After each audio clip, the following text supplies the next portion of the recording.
Hey friends, welcome back. Friends, on the last lecture we have downloaded and installed MySQL, and along with MySQL installation, by default we also get a yet another tool, and the name of this tool is a workbench. So if I search for workbench in here, we will get this application by default installed after we install MySQL database. So if I make use of this workbench tool, we can create a table, and definitely we will do the interaction with the application down the line. So let us start the application, which is taking some time. Here we go. So now the workbench has started and there are some local instances. So let's connect this application, and we need to add the root password.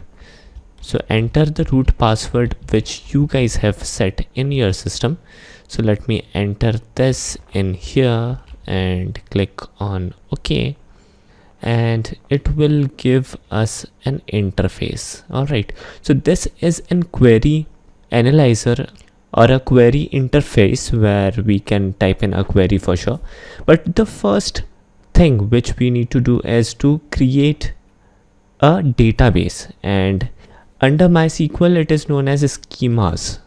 So here are 4 schemas which are already there. We will create a new schema, and for doing so we will right click in here, and here we will get a option to create a schema. Moreover, you guys can also use this particular icon to create a new schema into the connected server. So even this could be used, or let me close this, or we can highlight here, or we can right click on the schema explorer and click on create schema. Both of these operation will give us a same result. So let us create this schema, and the name of the schema would be, for example, project. So let's give the name as project, and let's click on apply. As soon as we do that, this particular interface will come up. Let's click on apply, and this will create this particular database whose name is project. If we click on this particular small icon which is of triangle shape, then it will give us a couple of options, out of which there is this option of tables. And by highlighting this, if we again right click, we have this option create table. So let us click on it. Now in this particular interface we need to give the name of the table, and the name of the table could be like users, and let's keep everything as default. And in here we need to add the columns. So let's highlight this, and the name of the first column would be user underscore ID, and it would be an int entity. It would be again a primary key and not null. Definitely these switches, PK stands for primary key, NN stands for not null. If we hover on this heading, then it will definitely give us the name of these columns. So you guys can decide according to these checkbox, and if there is a need, do check the checkbox. We need the primary key checkbox and not null checkbox, so we have checked in there. Moving forward, we will have a yet another column whose name would be name, and this would be an varchar entity. All right, we would require yet another column whose name would be, for example, email. All right, this would be again a varchar entity, so we will again have it. Now whenever we would like to add a column, we simply need to double click on this column, and we can add yet another column. For example, in here we don't want this, so let's revert this. Let me delete this, delete selected. All right, so everything looks okay. Let's click on apply, and this will generate a query, and this query will get executed in this particular database whose name is projects. Let's click on apply. The query script got executed. Now let me click on finish. Let me also get rid of all these tabs. Finally, let us double click on this tables tree, and here we have the users table. So this is how we can create a table by using workbench. And now if we would like to add data in this particular database, then definitely we can do that by making use of a query.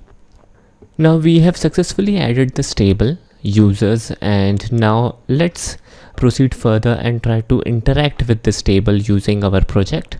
Moreover, we can add couple of more rows in this particular table by firing the query directly to this query editor and execute it. In order to add a specific, for example, column in here, then we simply need to add a query. For example, a query would be similar to this. This is not perfect query. In fact, let me correct it. We need to type in project, which is the name of the database, then dot users, which is the name of the table, then the columns, then finally the values. And let me fix the values, and let me add the value as maybe Pooja, and email would be again pooja@gmail.com. Let me do it. So these are some dummy values, and these are simply being added in order to read them from the database by making use of JSPN servlet. So these are simply matter of adding some dummy value. So this is a sample query in here which is in front of us, and in order to execute these query, we need to click on this particular icon, and if we do so, the query will execute. And let me show you this output screen, which is like not seen properly. All right, there is in fact some issue. Let me change it to, for example, 4, and then let me execute it. All right, so the value is added. I have already added 2-3 additional rows, and if we want to check the current structure of table, we can do so.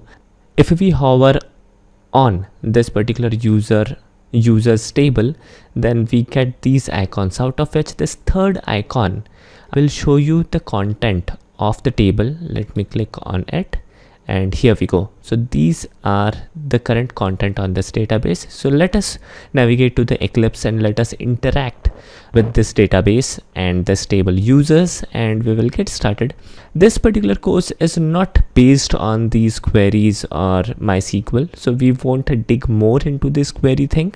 And if you would like to understand more about query, I suggest you guys to Google or take a course on MySQL. There are plenty of courses available out there. So this is all about in today's lecture. We will dig more into database and connectivity thing in the forthcoming lectures. I hope you guys have enjoyed the lecture. Thank you for listening and have a nice day.